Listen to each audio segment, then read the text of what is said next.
Welcome to today's Walk Through the Bible by historical category. We have 7 categories with 1 chapter each per day. This will take us through the Bible in less than 9 months. This English Standard Version of the Bible is being read by my favorite Christian voice, Max McLean.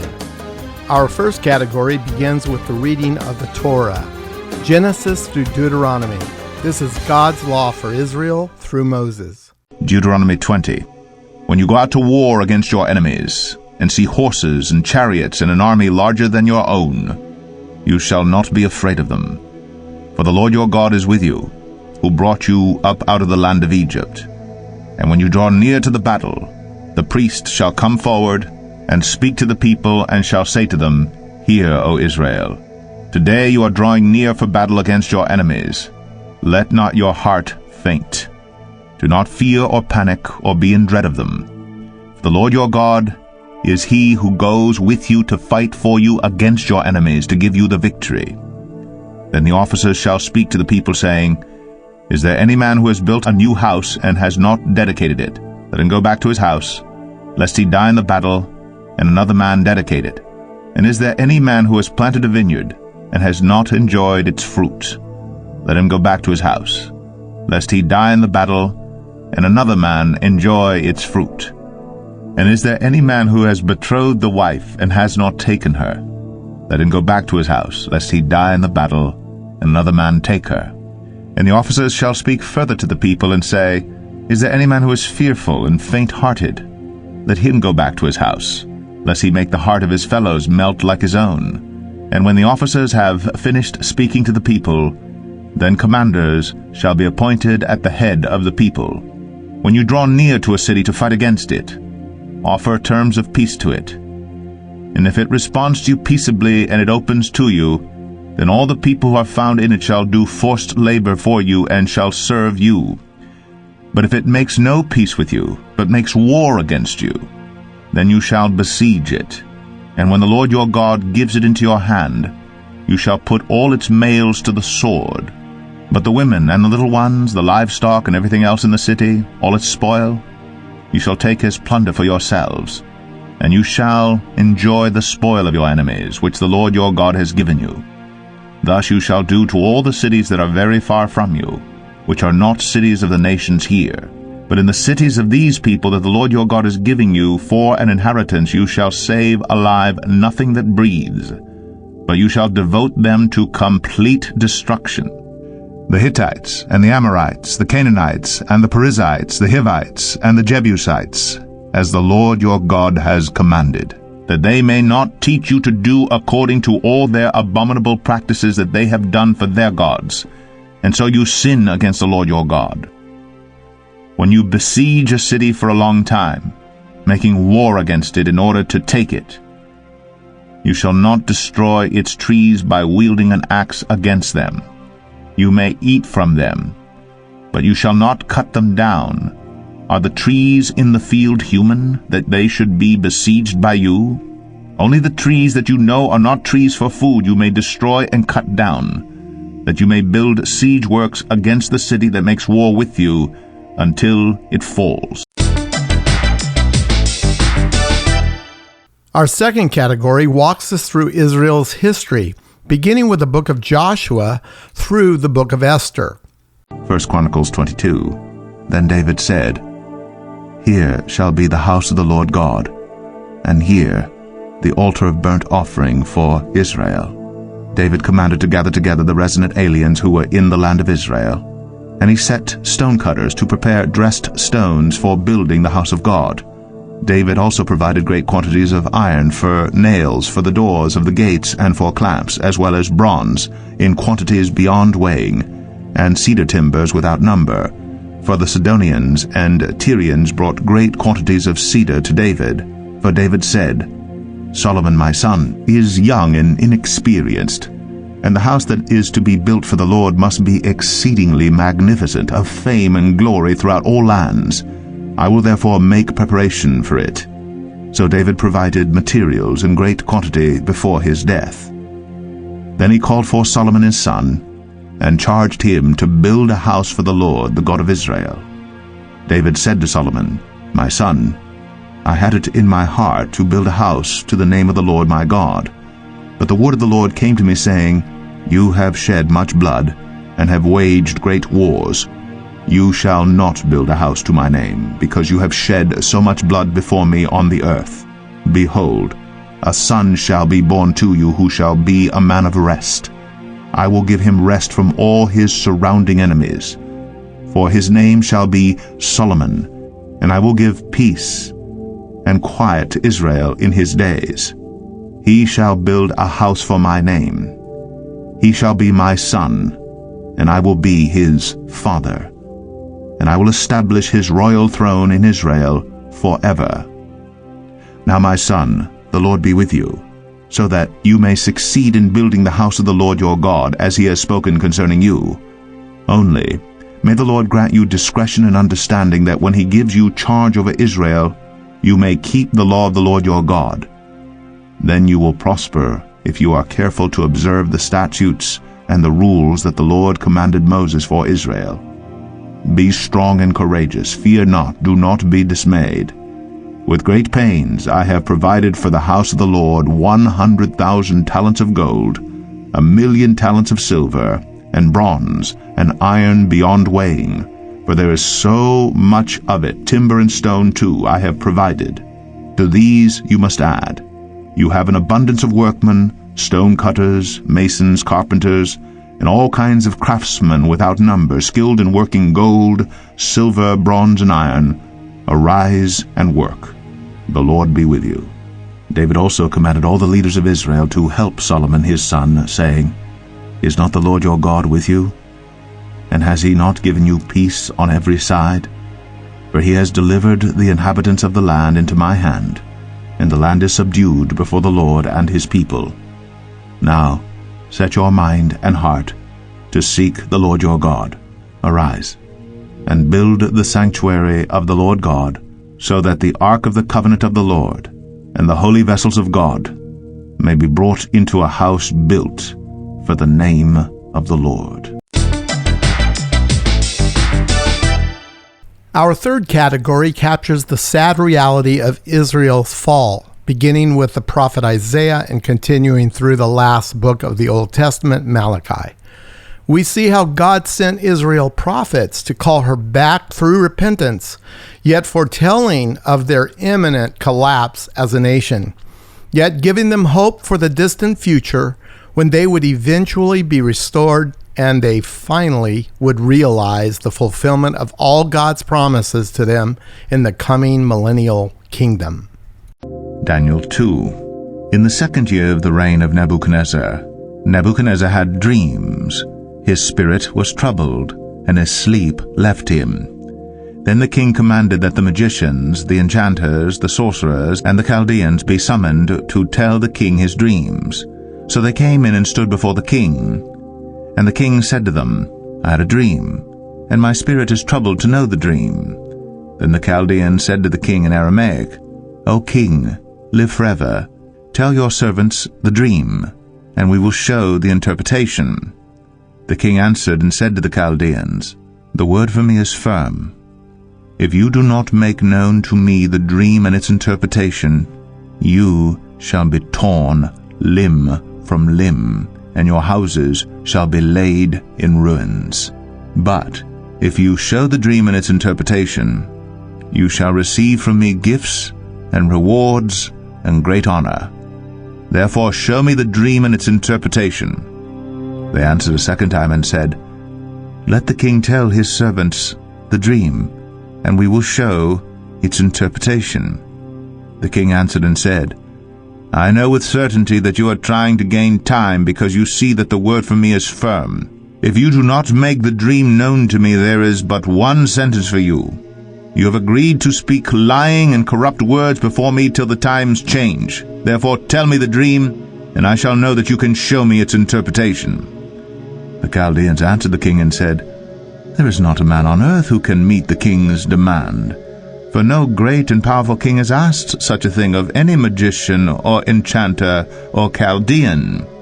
The thing that the king asks is difficult, and no one can show it to the king except the gods, whose dwelling is not with flesh." Because of this the king was angry and very furious, and commanded that all the wise men of Babylon be destroyed. So the decree went out, and the wise men were about to be killed, and they sought Daniel and his companions to kill them. Then Daniel replied with prudence and discretion to Arioch, the captain of the king's guard, who had gone out to kill the wise men of Babylon. He declared to Arioch, the king's captain, "Why is the decree of the king so urgent?" Then Arioch made the matter known to Daniel, and Daniel went in and requested the king to appoint him a time that he might show the interpretation to the king. Then Daniel went to his house and made the matter known to Hananiah, Mishael, and Azariah his companions, and told them to seek mercy from the God of heaven concerning this mystery, so that Daniel and his companions might not be destroyed with the rest of the wise men of Babylon. Then the mystery was revealed to Daniel in a vision of the night. Then Daniel blessed the God of heaven. Daniel answered and said, "Blessed be the name of God forever and ever, to whom belong wisdom and might. He changes times and seasons. He removes kings and sets up kings. He gives wisdom to the wise, and knowledge to those who have understanding. He reveals deep and hidden things. He knows what is in the darkness, and the light dwells with him. To you, O God of my fathers, I give thanks and praise, for you have given me wisdom and might, and have now made known to me what we asked of you. For you have made known to us the king's matter."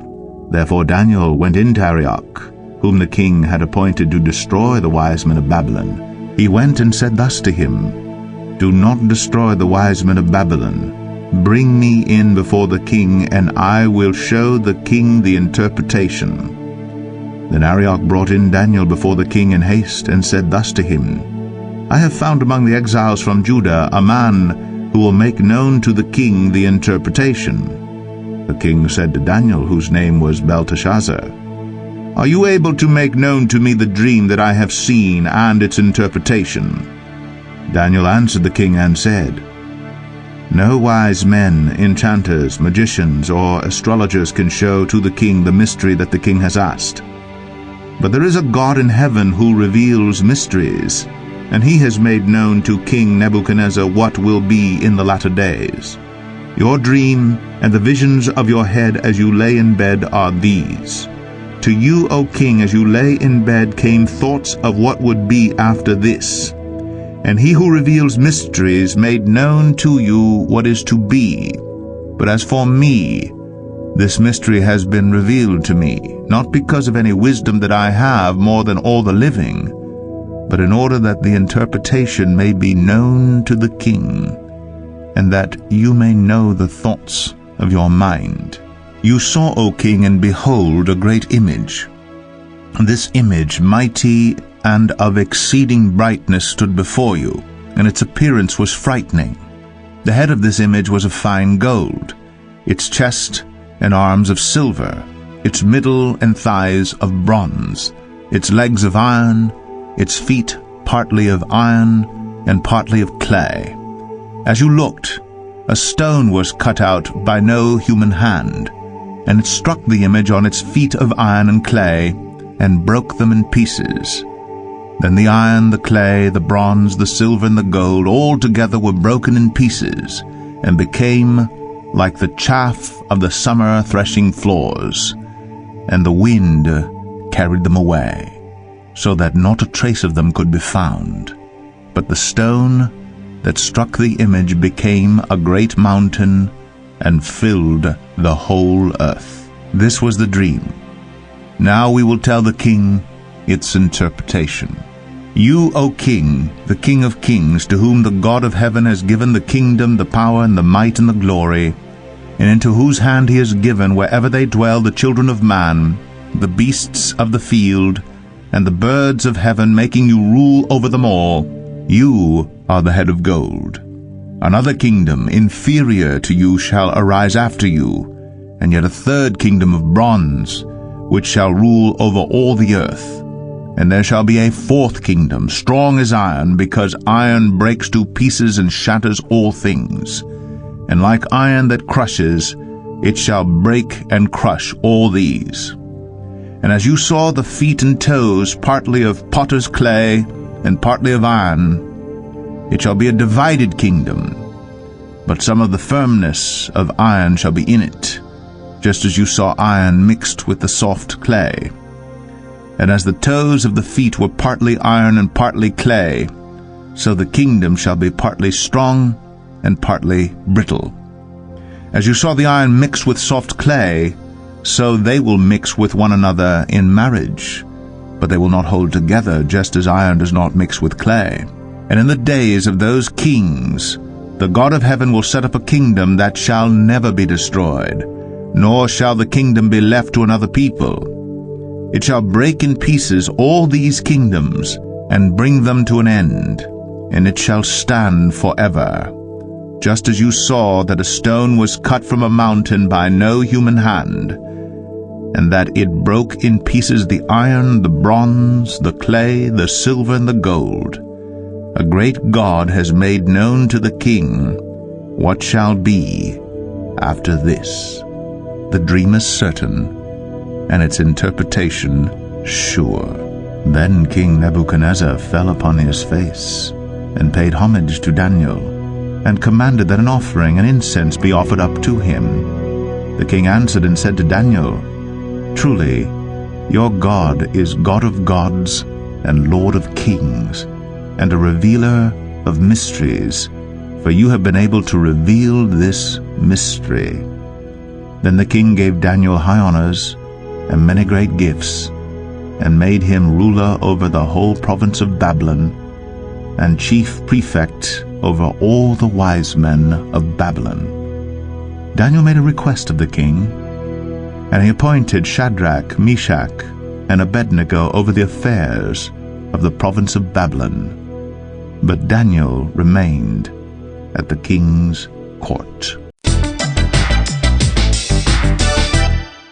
Our fourth category encompasses the books of the Old Testament known as the wisdom literature. These books include Job and Psalms, Proverbs, Ecclesiastes, and the Song of Solomon. Psalm 131. O Lord, my heart is not lifted up, my eyes are not raised too high. I do not occupy myself with things too great and too marvelous for me. But I have calmed and quieted my soul, like a weaned child with its mother. Like a weaned child is my soul within me. O Israel, hope in the Lord, from this time forth and forevermore. We have a bonus category, which is a daily dose of Psalm 119. This psalm, written by King David, and the way he laid it out was to have a natural division that we call stanzas. The divisions are the letters of the Hebrew alphabet. Each stanza represents one letter each of the 22 total letters. Here are verses 145 through 152 in stanza number 19. With my whole heart I cry, Answer me, O Lord. I will keep your statutes. I call to you, save me, that I may observe your testimonies. I rise before dawn and cry for help. I hope in your words. My eyes are awake before the watches of the night, that I may meditate on your promise. Hear my voice according to your steadfast love, O Lord. According to your justice, give me life. They draw near who persecute me with evil purpose. They are far from your law.